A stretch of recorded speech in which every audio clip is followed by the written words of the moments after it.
Again, good morning, everybody. Yeah, this old Bible is falling apart, but I got a brand new one right there. Cost $1. My wife went to a yard sale, not a yard sale, a book sale somewhere, I can't remember where. But this was sitting all by itself and it had $1 on it. Can you believe it? Brand new Bible. Nobody's ever looked at it. They hadn't even opened the box. Wow. I can't believe it.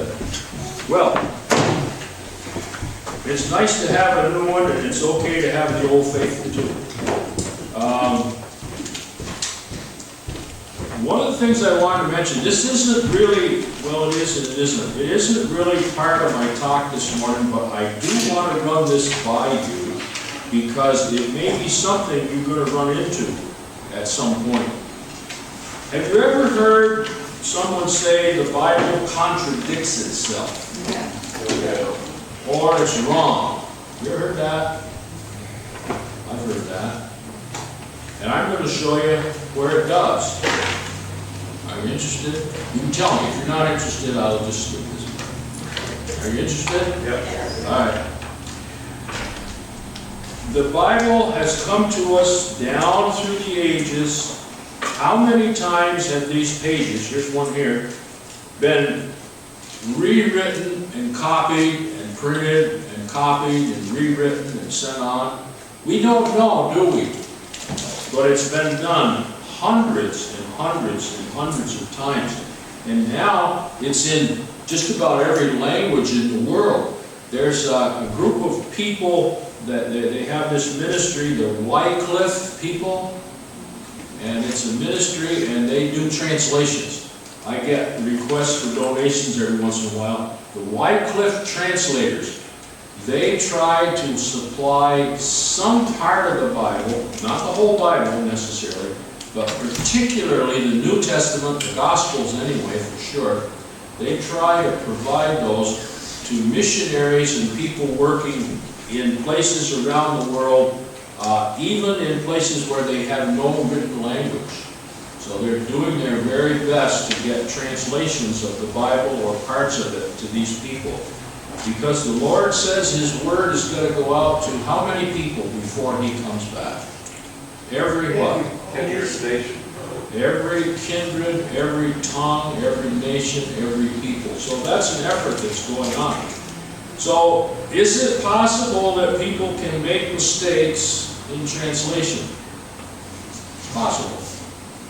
The Bible is inherently or inerrantly accurate as it was given. But then it gets passed on through people's hands. Isn't that right? Passed on generation to generation, culture to culture, nation to nation. So an error can get in there. Now we know that when we do evangelism, we point out the fact that in the New Testament it's translated to us from Greek, from the ancient Greek language. And in the Greek language, there was no punctuation. Now when you read your New Testament, is there punctuation in there? Absolutely. It's written in English. And that English language that we use has punctuation. And punctuation determines what the sentence or the words are telling us about. It can be a question.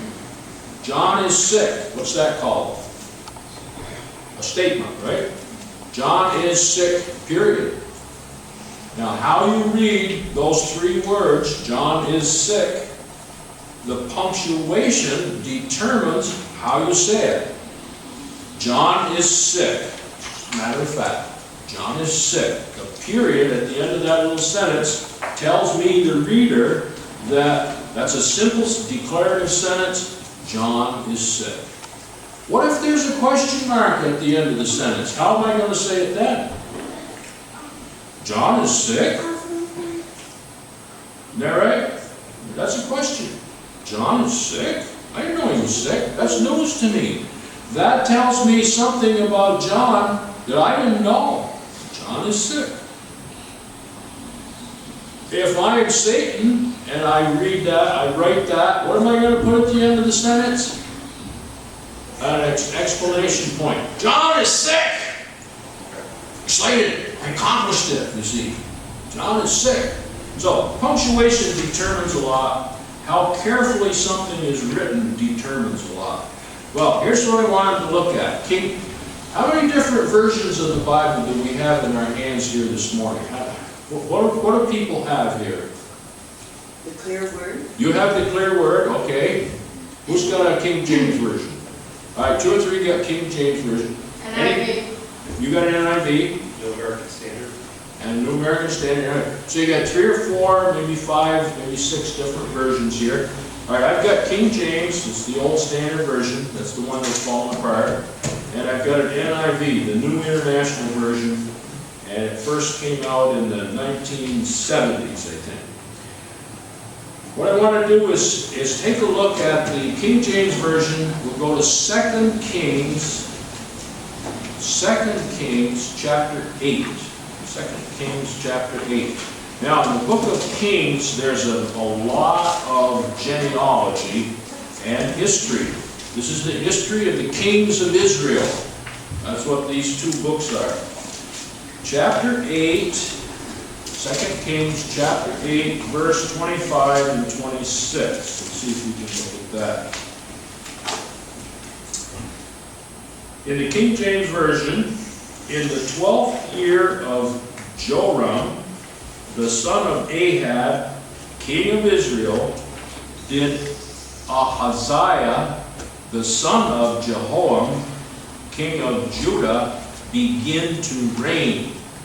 22 years old was Uzziah when he began to reign, and he reigned 1 year in Jerusalem. And his mother's name was Athaliah, the daughter of Omri, king of Israel. All right, so we got a new king. His name is Ahaziah. I got that wrong. Ahaziah. Ahaziah. And he began to reign when he was 22 years old. All right. Give that to me in the NIV. You have that? Who's got the NIV? Want to read that? Does it say the same thing? Starting with verse 25. Yeah, the 2 elements I'm looking for. Yeah, what's the new king's name and how old was he? In the 12th year of Joram, son of Ahab, king of Israel, Ahaziah, son of Jehoram, king of Judah, began to reign. Right. He was 22 years old when he became king, and he reigned in Jerusalem 1 year. His mother's name was Athaliah, granddaughter of Omri, king of Israel. Whoops. King James Version says he was the daughter of Omri, king of Israel. And the NIV says he was the granddaughter. Does it make any difference? Well, it really doesn't make a lot of difference, because if you are the head of a family and you have many children, let's say some of these people had multiple wives, they had big families, and some old patriarch would say about the women in his families, these are my wives and wife, and these are my daughters. All the women, the older ones, the little ones, they all be his daughters. But the NIV is giving us a translation, granddaughters, because when you study out the details, it makes a better study to give the information more exact as you were in our culture. And that's one of the reasons why you see the difference there. They corrected it. Now, let's go back to 2 Chronicles chapter 22. 2 Chronicles chapter 22. I said go back, I guess that's not right. Go forward. Next book forward, 2 books forward.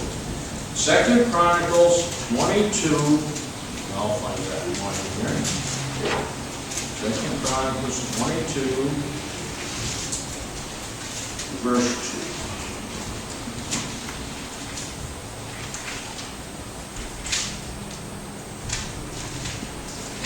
Now here's one that's going to raise your eyebrows.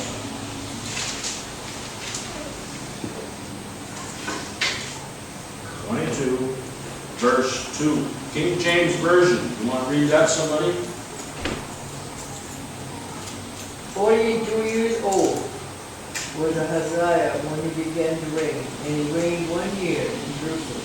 His mother's name also was Athaliah, daughter of Ahijah.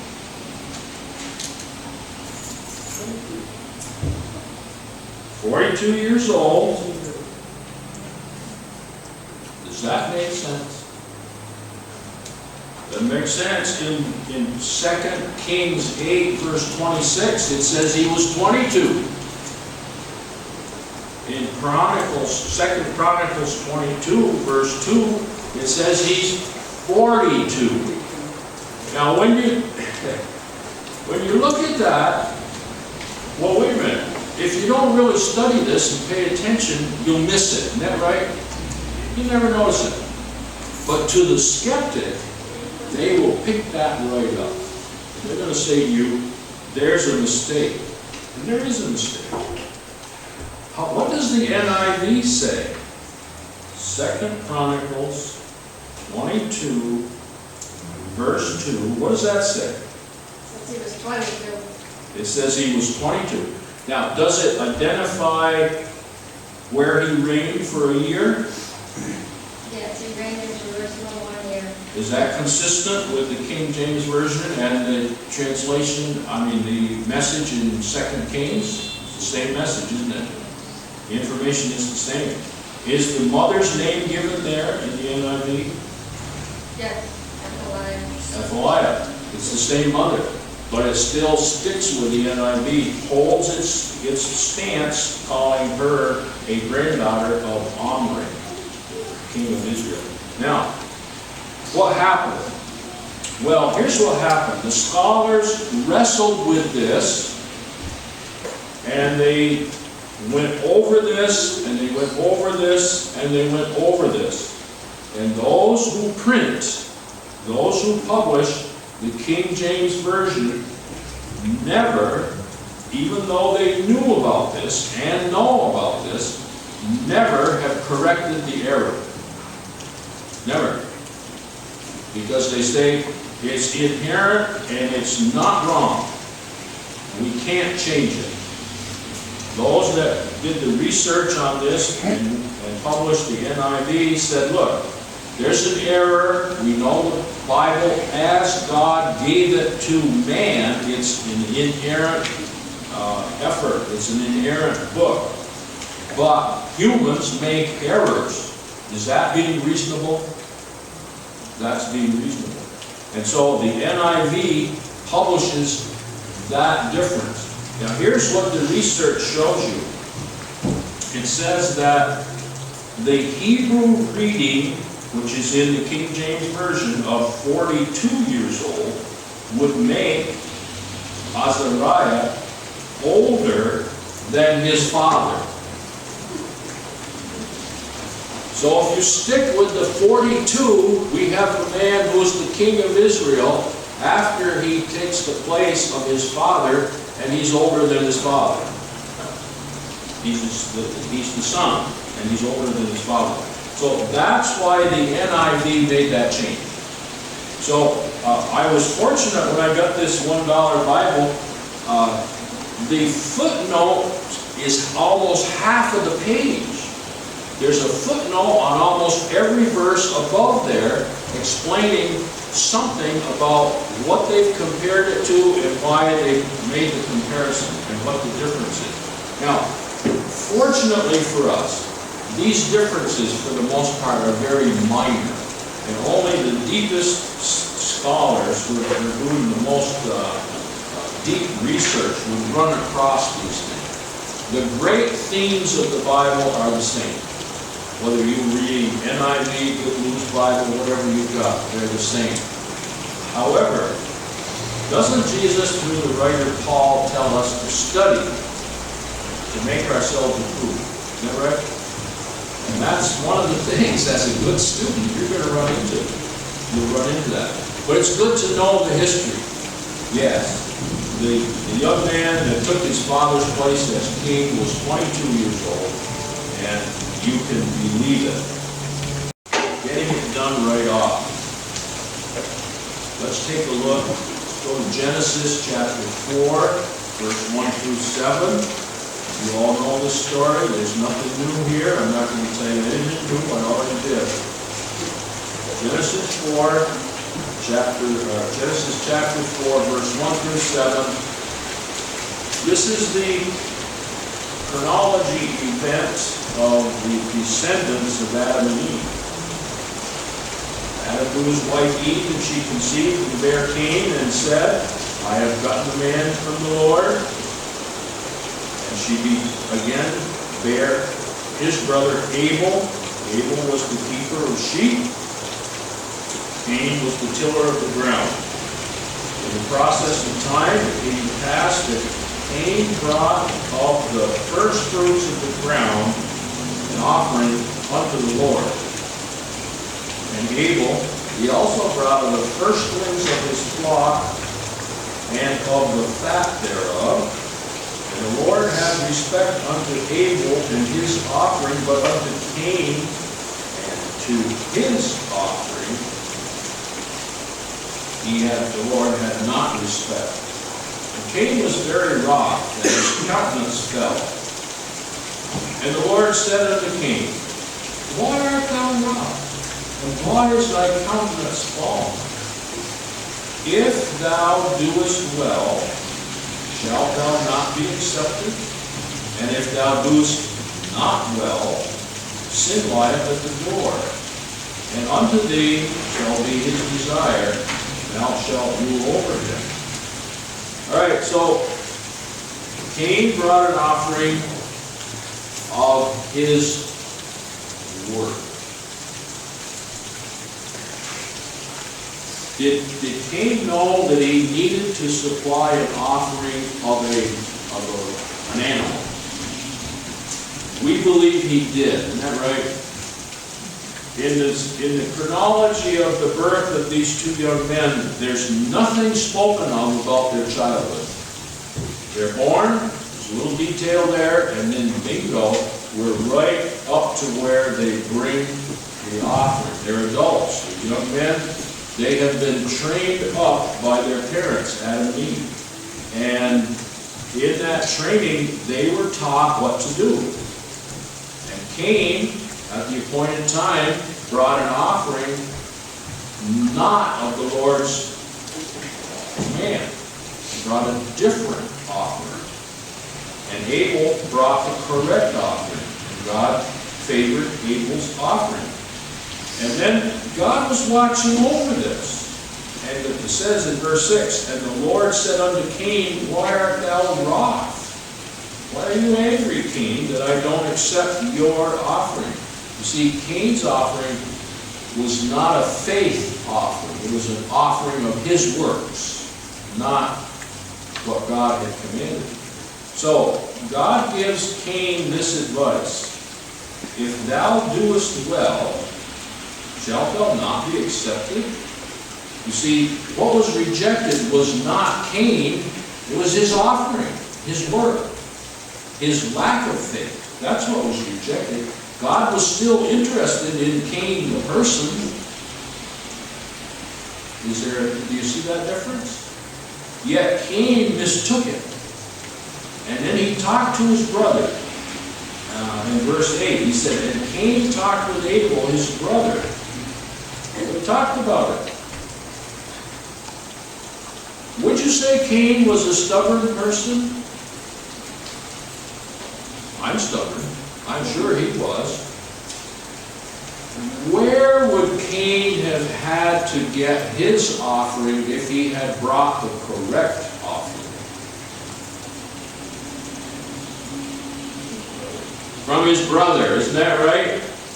From his younger brother.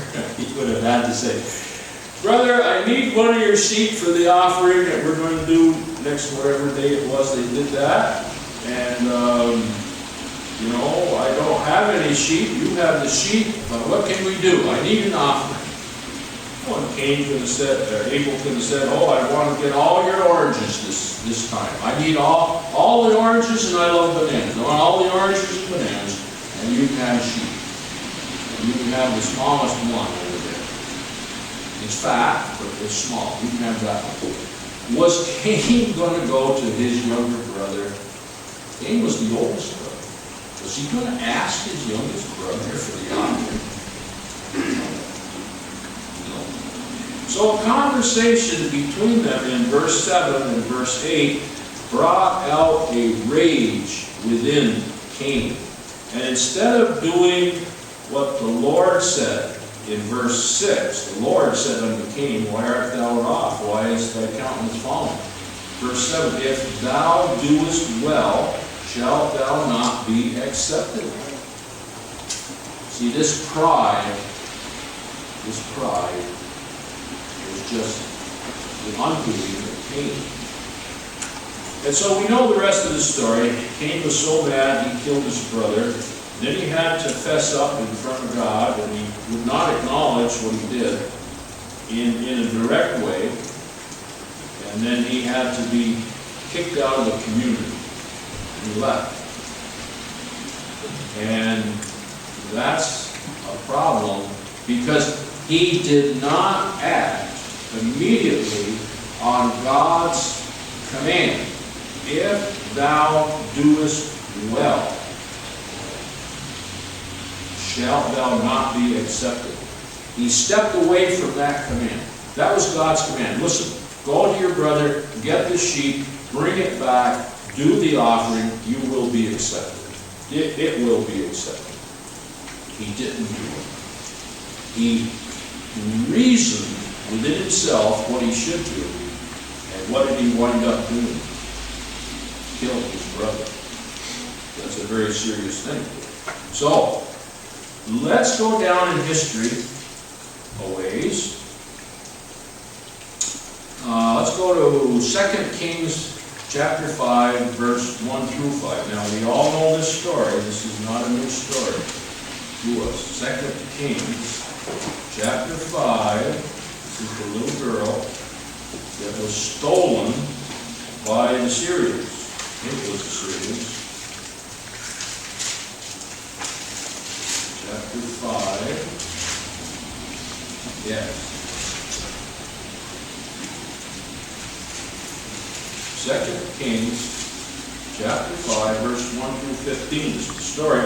Now Naaman, captain of the host of the king of Syria, was a great man with his master and honorable, because by him the Lord had given deliverance unto Syria. He was a mighty man in valor. He was a what? A leper. Now in Israel, if you had leprosy, what was your standing in the community? Set apart. You were set apart, that's right. Someone was designated to help supply your needs, but you could not come to town, and if you did, if you were anywhere near where the other people were, what were you required to do? You had to announce the fact that you were there. You were a leper. And people would, they'd move away from you. It was a very serious thing. But in Syria, country next door, if you were a leper, it didn't matter. What was this man? He was the top general in the king's army. And he was the best man that they had. Well, the Syrians had gone out by companies, and they brought away captive out of the land of Israel a little maid. Doesn't say how old this child was. It may be the child was only 8 or 9 or 10, maybe 12, maybe 14, I don't know. But a little maid, it says. I would think she was around 9 or 10. Nobody knows. And she waited, she was given to Naaman's wife, and she waited on Naaman's wife. And she said, this little Naaman, now she has been kidnapped by the Syrian army, been ripped away from her parents and her home. We assume she had a home. Maybe she was an orphan and a lost child anyway, I don't know. But I'm going to assume she had loved ones that missed her and cared about her. And she was taken away, brought to a different country, given to the wife of Naaman, and to become a servant to her. And the little girl, she said unto her mistress, would God my Lord were with the prophet that is in Samaria, for he would recover him of his leprosy. Now, leprosy in those days was a sure sign of death and suffering and death. There was no cure. The cure had to be a miracle because nobody knew a cure for it. And so this little girl understood that. And she says to her boss, her mistress, it says here, if your husband was near the prophet in Samaria, the prophet would heal him. What's the heart of this little girl like? Doesn't she have a wonderful heart? She loves her enemy. Isn't that right? Now, she may have an ulterior motive. She may be pretty bright. She may be thinking, the only way I'll ever get back home and be with my family is to be nice and tell these people, point them back to Israel, because that's where I want to go anyway. And if I give them this good news, maybe they'll take me back and I can go back home. Maybe that was some of her thinking. But it doesn't matter. She did all she could do to point to God as the solution to this man's problem, regardless of her own circumstance. And that's exactly what she did. Isn't that the heart of a beautiful child? And there she is, captured, waiting on the mistress, the missus of the general of the Syrian army. Well, let's go to verse 4. And he went up and told his Lord, saying, thus and thus said the maid of this land of Israel, talking to the boss, the king. And the king of Syria said, well, go, and I'll send the letter to the king of Israel. And the man departed, this other servant, and he took with him all this silver, 10,000 pieces of gold, that's a lot of gold, and 10 changes of clothing, that's worth a lot. It says here up to $300,000 in American money. And he brought the letter from the king of Israel, from his king of Syria to the king of Israel, saying, now, when this letter came unto thee, behold, I have therewith sent Naaman my servant to thee, that he mayest recover him of his leprosy. So here's the general of the army of Syria in the presence, near the king of Israel, with this letter, which has been handled, and now it's got leprosy on it. But anyway, it came to pass when the king of Israel had read the letter, he rent his clothes, and he said, am I God to kill and to make alive, that this man doth send unto me to recover a man of his leprosy? Wherefore consider, I pray you, and see how he seeketh a quarrel against me. The king of Israel says, I'm being asked to do something impossible. This is a conspiracy against me to cause a quarrel. They want another fight with me. See, he's a very suspicious king. He doesn't want this kind of a challenge in his life. And so he's whacking his head, what am I going to do?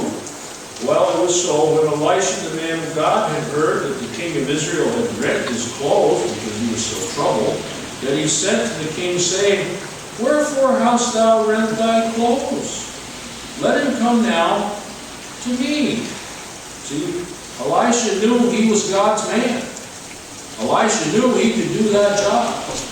Elisha was a Union man. He said, this is my work to do. Don't you try to do it, I'll do it. And he said, he shall know the prophet in Israel. So Naaman came to his port. Nathan came with his horses and his chariots, and he stood at the door of Elisha. And Elisha sent a messenger unto him, saying, go and wash in the Jordan 7 times, and thy flesh shall come again to thee, and thou shalt be clean. Now, Naaman was not raised to believe in the God of Israel, was he? Naaman was a military man. He had an analytical mind. He would figure things out. And Naaman says, he went away quite mad for 2 reasons. Did the prophet of God come out and talk to Naaman? No. He sent his messenger out. Did this message that Naaman received make any sense to him? Go jump in the river 7 times and come out, and then you'll be free and clear of this disease. Did that make any sense to him? That didn't make any sense. Well, apparently, Naaman brought somebody with him that was able to talk to Naaman. Naaman was wroth, and he went away, and he said, behold, I thought he would surely come out to me and stand and call on the name of his Lord his God, and strike his hand over the place and recover the leper. Well, then he goes on some more, and he talks about rivers in Damascus being much better than any river in Israel. Jordan River, just like a sewer system. It's just a nasty little bit of water that comes through there. Not much of a river. May I not wash in those other rivers and be clean? So he turned and he went away in a rage. No, he's lost it here. He's not going to be healed.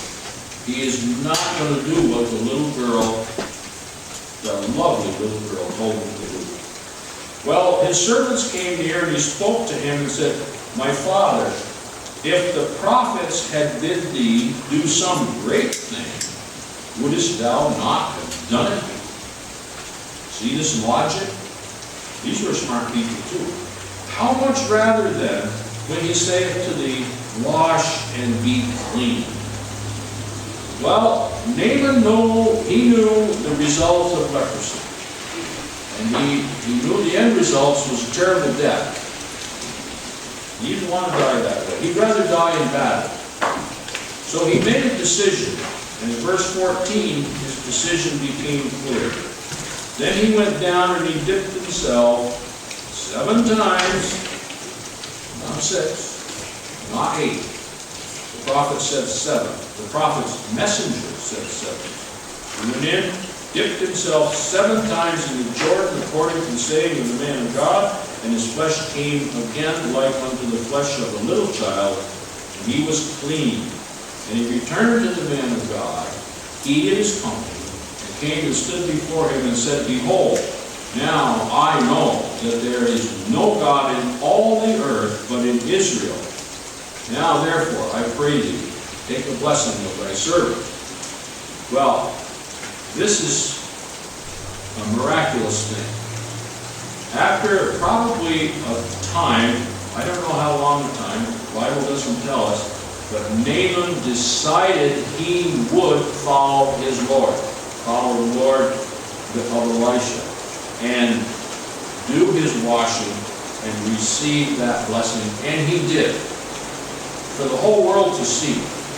That man went out and told what happened to him. He became healed from that. And he actually, in the end, followed the Lord's command. Now, Cain did not follow the Lord's command.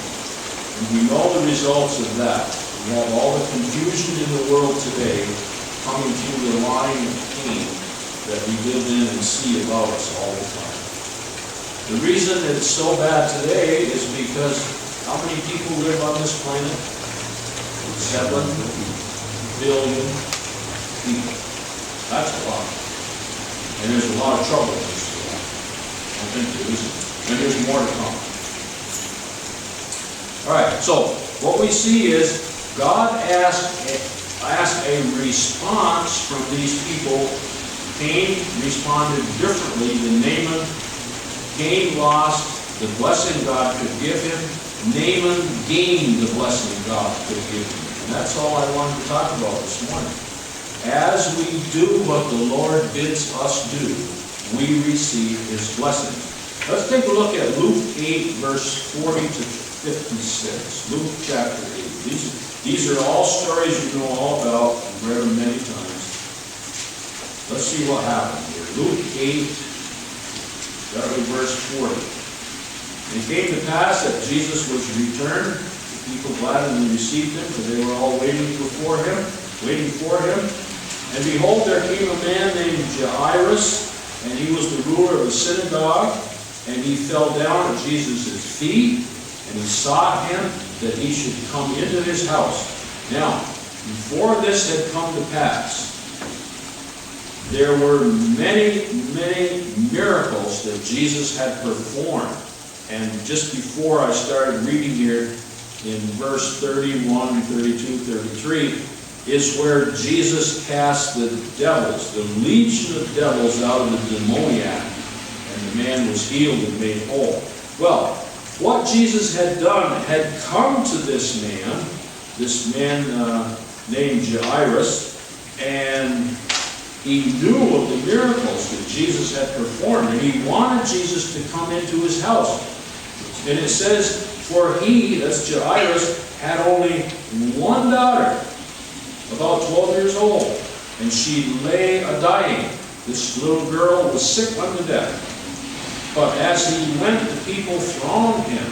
Jesus couldn't move to Jairus' house, there were so many people.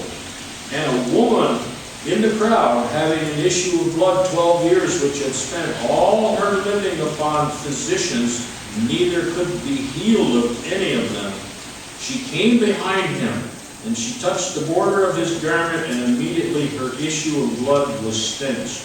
And Jesus said, who touched me? And all denied. Peter and they that were with him said, Master, the multitude thronged thee and pressed thee, and sayest thou, who touched me? And Jesus said, somebody hath touched me, for I perceive that virtue is gone out of me. This woman who was ill, who had gone to every physician ever imaginable, spent all her money for 12 years trying to be healed, and had had no success, had faith that if she came to Jesus and touched him, she would be healed. He didn't tell her to come. She came in faith. And guess what happened? She was healed. You see, it's possible. Jesus tells us to bring our burdens to Him. He tells us throughout the New Testament, I will be your yoke. I will be your burden bearer. I will lift you up from your troubles. Bring your troubles to me. Lay them at my feet. I will take care of them. Without an invitation at all, this woman, the power of her faith, healed her. Jesus knew it. He could feel her touch. And he said, virtue went out of me, and she was healed. Let's go down to Luke 17. I'm just sticking with Luke. This is all through the Gospels. It's not hard to find in any of the Gospels. Luke 17, and let's see. Yeah, let's do Luke 17, verse 11 through 19. We've got a couple minutes. 17, verse 11. And it came to pass as Jesus went to Jerusalem that he passed through the midst of Samaria and Galilee, and as he entered a certain village, he met 10 men that were lepers which stood afar off. What do we say about lepers? About their mingling with the community? Couldn't do it. It's against the rules. And this further affirms that. They stood afar off. But that wasn't the end of their trouble. What did they do? They lifted up their voices, and they said, Jesus, Master, have mercy on us. And when he saw them, that's when Jesus saw them, he said to them, go show yourselves to the priests. Now, if you had a skin disease, a skin problem, and that's where leprosy first shows itself, is on your skin. If you had a skin problem, a rash, boils, any kind of infections, whatever, in all Israel at the time, you had to go to the priests in the temple and show them your skin, and they would diagnose the disease. Well, that is, they would eliminate leprosy. They would look at it. They would study it. They would discuss it. And they would determine whether you had leprosy or not. And it was on their authority that you remained in the community or you were an outcast.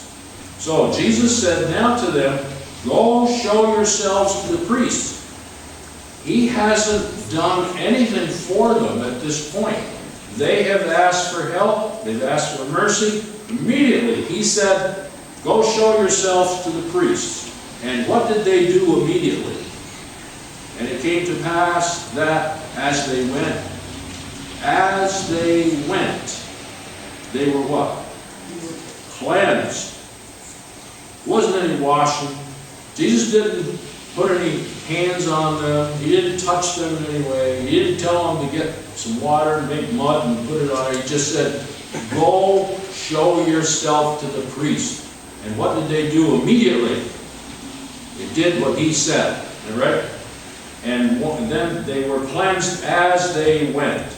All right, now in verse 15. And one of them, when he saw that he was healed, turned back and with a loud voice glorified God. He made thanks for himself and the rest of those that forgot to do that.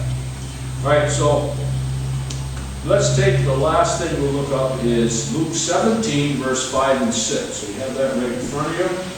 Verse 5. And the apostle said unto the Lord, increase our faith. These are the students of Jesus.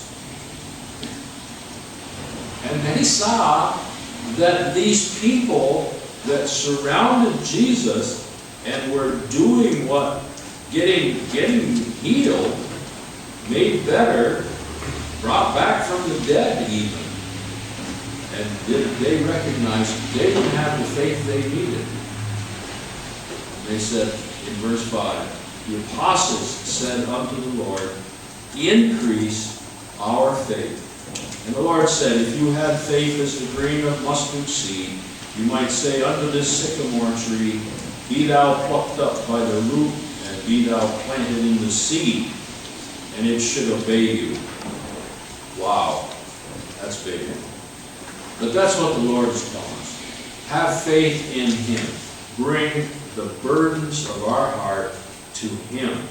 See, Pastor Cheney used to say, Jesus said it, I believe it, that settles it. May the Lord bless each of us as we study our various texts, lessons, and versions, different versions of the Bible. Thank you very much.